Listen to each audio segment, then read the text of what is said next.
I've trained every Mr. Olympia since 2009. The question is not if my program is good enough for you.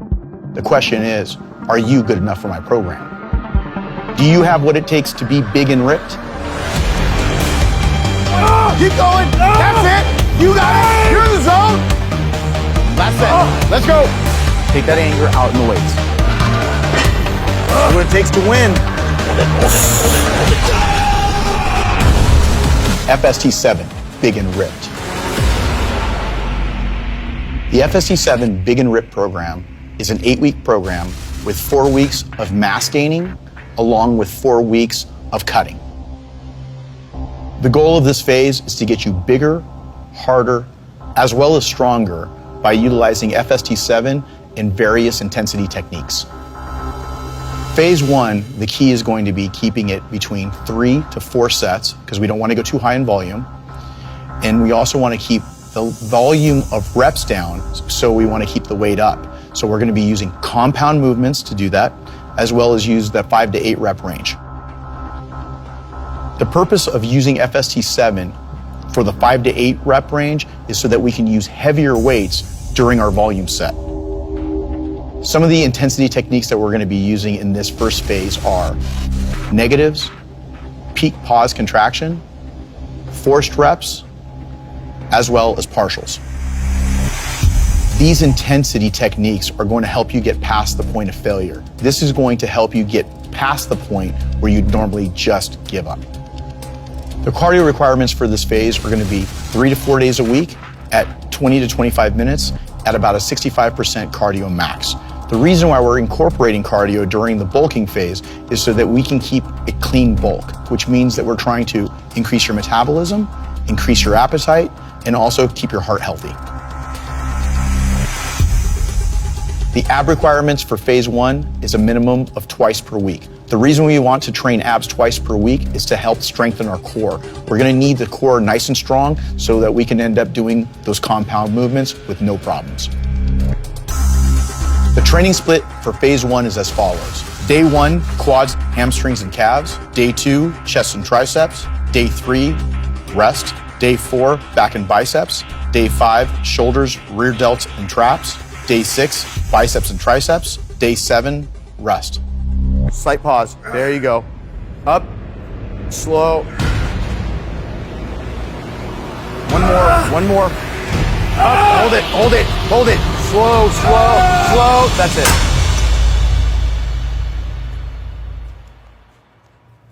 Oh, man. A major part of the success of this program revolves around nutrition. The goal of the first phase of this program are to be able to ingest nutrient-rich macros, which are going to include red meat, dense carbohydrates, as well as good fats. Phase 1's macronutrient breakdown is as follows. Protein, 1.5 to 2 grams per pound of body weight. Carbohydrates, 2.5 to 3 grams per pound of body weight on training days, 2 to 2.5 grams on rest days. Fats, 25 to 35% of total calories. This is a clean bulk that's going to include pasta, rice, steak, chicken, whole eggs, as well as salmon. Squeeze, hold it. Frontmost muscular. Crap, squeeze, that's it. Squeeze your arms. Squeeze. Relax. Good job. The supplement stack that I'm about to recommend revolves all around blood flow.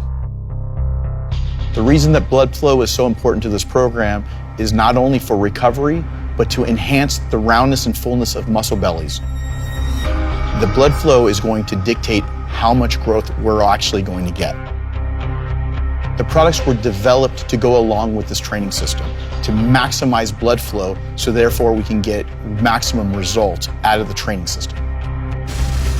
The supplements that I recommend for this phase are a multivitamin, a pre-workout, an intra-workout, an isolate, a carbohydrate, as well as a greens product. We're going to be taking the multivitamin twice a day with meal 1 and post-workout. The reason why the multivitamin is going to be so important is we want to be able to use vitamins and minerals to be able to replace anything that you're taking out during these hard, intense workouts. The reason we're taking a pre-workout is not only to create more energy for us, but we're also trying to increase blood flow. EVP Extreme has not only nitrosogene, but it also has leucine to help with that anabolic spike that you're going to need for these intense workouts. Intra is super important, so we're adding in CellChem. CellChem uses not only 411 fermented branched chain amino acids, but it also includes glutamine as well as nitric oxide precursors to help sustain the pump. For immediately following the workout, we're going to introduce whey isolate. The whey isolate that I recommend is Isoject. Isoject not only is a high quality whey isolate, but it also includes Igniter. Igniter helps with the absorption of all the BCAAs and glutamine that's naturally occurring in whey. The carbohydrates at this phase will be taken pre, intra, and post. I recommend a greens product for this phase because many times we're not able to get all our fruits and vegetables in. It also adds another form of probiotic that also help you with your digestion during this phase. Give me four. 1, 2, 3, 4 partials, 4 partial, 4, 3, 2, 1 more. That's it. Oh, fucker, dude. Good job. Good job. If you half-ass this program, you're gonna get half-ass results. Don't give yourself an excuse. Follow the program to a T, and you'll end up seeing amazing results.